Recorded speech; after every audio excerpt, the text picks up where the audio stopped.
Look, George is eating on Mom. Chico's palm.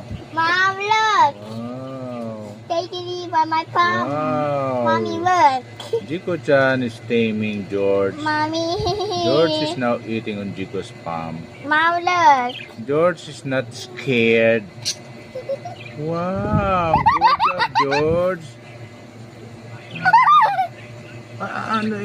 Please don't move it faster. Just slowly. They tickle it. Okay. Another one. You can show it to Pipa Oh, George. or George. Okay. George is now being tamed by Jico. Okay, show it to Pipa. Faster. I'll show the big one, okay? Papa, eat this. So that you will be great. Great job. Okay. See you tomorrow.